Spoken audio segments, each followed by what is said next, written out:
The whisper came just as her father finished his speech. "And now, to my brilliant daughter, heir to everything I've built, the company, the house, the future itself." Applause thundered through the auditorium. She stood on the stage in her crimson Harvard robe, smiling like a queen. I sat in the back row, unseen, forgotten, the dumb one who didn't belong. And then a man slipped into the row behind me. He pressed an envelope into my hand, leaned close. "It's time to tell them who you really are." I didn't move, didn't turn. My pulse slowed, not quickened. The room blurred around me, all clapping hands and flashing cameras. Because in that moment, the stage lights no longer belonged to her. They belonged to me. It wasn't new, the way she mocked me. She'd started years ago, small at first, teasing in front of friends, her words dipped in honey but edged with glass. "You're lucky I chose you. Most men I meet can actually keep up." Or, "You wouldn't understand, law school isn't exactly construction work." And I endured it. Every slight, every laugh, every time her friends glanced at me like I was a placeholder she kept out of boredom.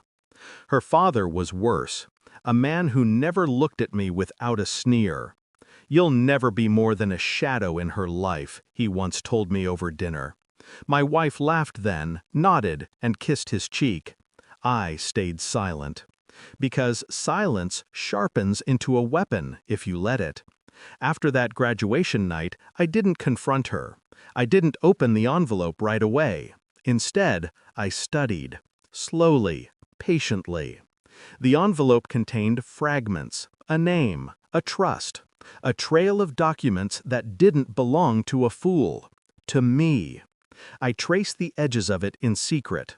Late nights, alone at my desk, while she lay upstairs rehearsing her future victories. I pieced together a history written in ink and omission. Every record led deeper. My father, whom I'd been told died with nothing, hadn't been the man I thought. He left more than silence. He left legacy. Quiet, hidden, waiting for the right time. My time. And as she paraded her scholarship, her inheritance, her brilliance, I prepared. Calm. Invisible. The truth came together in a single dossier. Ownership stakes, offshore accounts, a controlling share in the very company her father bragged would be hers. Not his, not hers. Mine. The irony was exquisite. The empire she mocked me for not understanding was already in my name.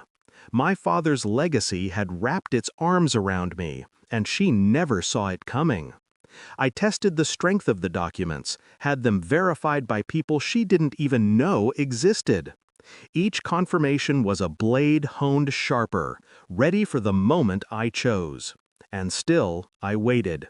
Because patience isn't weakness. Patience is control. The confrontation came not with rage, but with precision. Weeks later, her family gathered at their new mansion to toast her future, a $13 million fortress of glass and stone. I was, as always, expected to remain in the corner, ornament, not equal.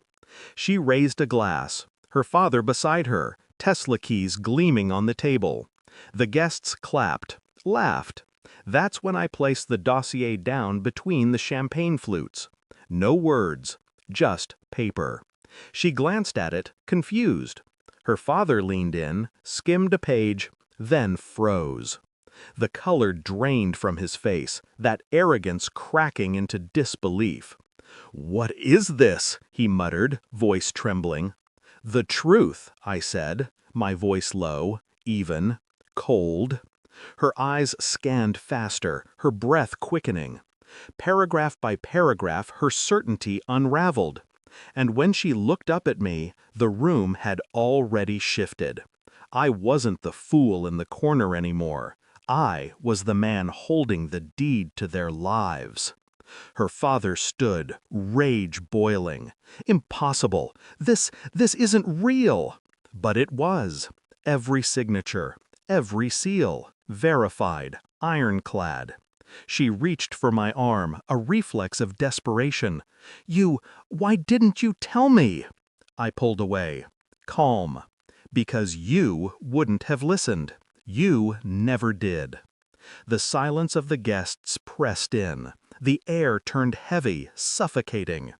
And for the first time, she couldn't find words to laugh, to mock, to pretend. The empire wasn't hers. It never had been. Revenge didn't need shouting.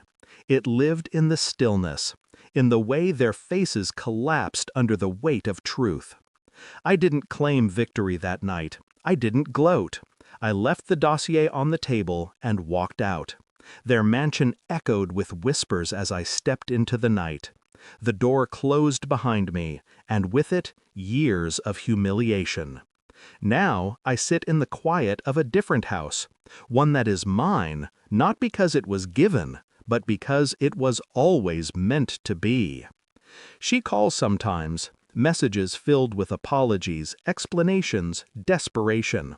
I don't answer, because the truth is simpler than anything she could say. I wasn't the dumb one. I was the patient one, and patience outlives brilliance.